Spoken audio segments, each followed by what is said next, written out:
What's up, agents, and welcome back to another Division video where we've got the Rise Up PTS developer notes, which is going to talk about all of the feedback that they got from the Year 8 Season 1 PTS. Don't forget to like, share, comment, and subscribe. Let's get straight into it. Right, okay, so I've not read these yet, so let's see what they're going to hit us with. Hello, agents. We're almost ready for Year 8, and we would like to thank everyone who joined the Year 8 Season 1 Rise Up PTS last weekend. We noticed a significant increase in the number of participant players, and thanks to that, we now have a higher amount of data to analyse and much more feedback to read. Thank you for taking your time to play it and engaging in its discussions about it. We have a very packed season ahead, and this PTS was essential to polish the experience and start iterating on long-term features. Here you can find the changes we're making to the game for the launch version that you'll be able to play next week. So it's definitely coming. So escalation and prototype gear, and I think it looks like this is what the majority of the article is definitely going to be about. So we've carefully read the conversations about prototype gear, and we've decided to make adjustments based on your feedback. The idea of reducing expertise costs has been present since the early conversations about prototype gear. Unfortunately, those changes didn't make it in time for the PTS, and reinforced the sentiment that the max expertise requirements for upgrading prototype gear were too high. We've heard your feedback, and although prototype gear is made to be rare, a PTS version of how you could upgrade or acquire was not reflective of our real intentions for the season's launch. For this reason, we've decided to increase the drop rates for escalation and move forward with our plan to reduce the expertise material costs. Another aspect of it that didn't make the PTS and won't be available at season launch as well is the targeted loot. We're exploring some kind of daily targeted loot rotation to arrive soon, but the packed season brought challenges to its implementation, and we have had to save it for a future update. We hope that when it arrives, we can give players more control over their experience and better reward your time and effort. We also heard the community feedback about recal, and we will start to explore those options and address this feedback in the future. However, as it was not part of the original design to have it with prototype gear, we don't have a timeline for that yet. Finally, following the discussions about the value of raids and incursion after the new exotic blueprint added to the Black Tusk retaliation, we've decided to add a new reward to them, directly connected to our endgame expansion, the prototype core cache. This cache will be guaranteed reward for completing Operation Iron Horse, Operation Dark Hours, and Paradise Lost, dropping 2 prototype cores.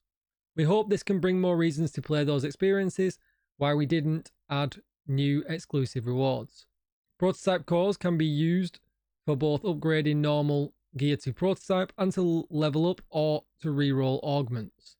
So we hope we can grant more resources to veterans looking to craft their prototype gear build. I hope that doesn't mean that they're not bringing the new and exclusive rewards though to these raids and incursion. I was kind of looking forward to that. The prototype gear is designed to push current endgame further, not replace it, serving as an additional layer for most dedicated veterans. The system is meant to offer new challenges and rare rewards while giving you something fresh to pursue after 7 years of content. We're committed to continuing to iterate on it, and the main reason why we're implementing it during the beginning of Year 8 is to have time to polish the best version of it throughout the year. Please keep sharing your thoughts with us, and we will continue to listen to them closely. We're confident in our proposition, but also open to adjusting the route with your valuable feedback. So I think you've kind of got to make that decision there, right? I mean, I'm here for it. I mean, I'm not going to say I'm not. I'm going to continue playing the Division 2. I know some people have taken much harsher responses to it and decided, oh, I'm leaving the game. I'm never playing it ever again. I don't want to engage in it. I'm not going to do it. But I guess it's going to come down to if you value what the devs are saying here. If you trust that within Year 8, they're going to polish the experience enough that it'll turn around to your liking, then you've kind of got no problems. If you kind of don't want to wait to the end of Year 8, you've got a choice. You either engage in prototype or you don't, essentially. And I know that sounds pretty harsh, but essentially it's coming out next week. It is kind of, it is what it is, and whether I like it or not, it's kind of happening, right? But obviously we can see that the targeted loot is definitely a push in the right direction. That was one of my major feedback points, that we needed some way of targeting it, not necessarily selectable targeting loot, but essentially the map rotation targeted loot, which I assume is what they'll go for. I mean, I don't know, unless escalations get their own rotation in targeted loot. I don't know, but I guess we'll see. We can't really comment. We don't know. We just know they're going to implement something soon. And that maybe feels like maybe the 0.1 patch that we usually get as a health patch or something like that. Maybe the 0.2 patch. It does feel like they're kind of saying that it will be relatively soon. But let me know what you think down below in the comments about that. Definitely interested to see it. There's been a huge pushback against this. Is this enough to change your mind? Is it enough to at least make you give it a go and try it out? Or are you just hanging your Division watches up and you are done? Let me know. But let's see what else these changes are. So, substantially increase the drop rate for prototype gear in escalation. And that's interesting, right? Because if the drop rate's good, is it better to roll the dice and go into escalation to get chances of drops? Or are people going to spam the incursion because that's the quickest way to guarantee 2 from the new cash reward? What is interesting is, are they permanent? Do you get that reward every time you clear the raid or the incursion? Or is it limited to 1 per week, like an opening? It sounds like they're permanent, so you can just basically spam the incursion and build up a lot of cores that way. If you've got a group that can run it fairly fast, you're probably guaranteed to do it. And does that kind of replace the need to run escalation at all a little bit? It is going to be interesting to see which turns out to be the most efficient, because it depends how good the drop rates are now being increased to as well, because all they've said at the moment is substantially increased. So that is definitely interesting. Reduce the cost of expertise upgrades, 50% for the exotic components and 20% for the other materials. Flags are still going to be a problem. I feel like they needed a further reduction, but a reduction is in the exotics is good. 20% in the others is good. I maybe would have liked that to be a little bit higher with the other materials, maybe 30 or 40, but we'll see what that feels like. Let me know down below in the comments what you think. Remove the requirements to have a fully optimized gear when upgrading to prototype. Oh, that's... Alright, so we've got a material saving there as well. So, yeah, okay. So it was broken in the PTS. So that change was actually in the PTS, which we assumed was broken.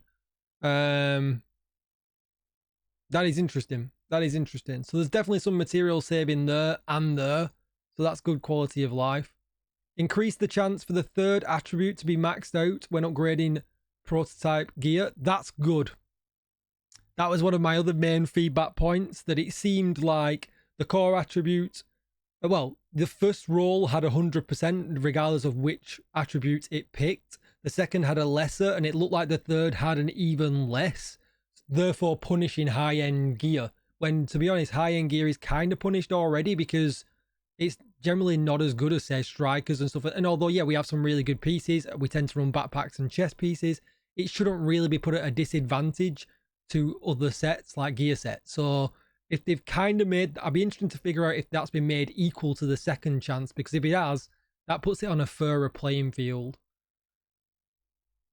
Although I would have liked a slightly higher chance overall, but yeah, okay. Again, they've said they'll do feedback on it. I guess it's going to choose if you choose to engage with it or not. Normalized gear, normalized prototype gear for the raids, incursion and PvP. It'd be interesting to see what the normalization is going to work out in people's favor, essentially, because it'll put it to the lowest value, I guess, which is already going to be higher if you've not got an optimized build. So anyone that manages to pick up a prototype piece or upgrade to a prototype piece, it's an instant upgrade because they don't have to optimize anymore. They can just upgrade to prototype if they've got a core, because they might be able to do the incursion. They might be able to be in dark hours and get an instant upgrade to a level 30 expertise piece quite cheap in that way. So that does help lower players a little bit in that sense, especially if, you know, people use, you know, I don't do it so much anymore, but there's definitely communities out there that do raid carries, and that's again guaranteed 2 prototype cores at that point, or, you know, that squad, that whole squad, and the person that is being carried that might be a newer player. Stats will be set to the lowest. Yeah, okay, that's what we've just said. So that's, again, that's a little bit of an upgrade from certain points of views anyway. Added the prototype core cache as a reward for raids and incursion. Each grants 2 prototype cores. Additions planned for the future. Daily targeted loot in escalation. Prototype gear recal or equivalent. So that'll be interesting. Because what you've got to remember is you've still got a recal library to fill out. You've still got to get the max for you to be able to recal and re-roll. So yeah, that'll be interesting to see. Let me know what you think about prototype. It's a hot topic. Keep it friendly, please. Let's see what people say. So the PTS provided enough data for us to identify a possible issue with the way players would level up their active modifiers and craft their modifiers build. In some scenarios, people could get more stacks than intended by ignoring some active modifiers and intentionally not leveling them up, which was changed and fixed for this version. The inner core chest piece was buffed a little bit in line with the current meta and to keep it viable and a relevant option for the community. So inner core has now been adjusted to up to 75 from 40. So the lower end didn't get buffed, but the high end did. Okay, well, that's good. And then seasonal modifiers adjusted the initial number of stacks per module from 10 to 8. Adjusted the progression of active modifiers from 1 stack per level gained. Each level gained grants 1 stack to offense, defense, and utility modules at the same time. Okay. In total, players can get 12 more stacks by leveling up all 3 active modifiers, reaching the total of 20 stacks per module. All right, I'm looking forward to the comments. Let me know what you think down below. And agents, as always, I will see you in the next one. Bye-bye.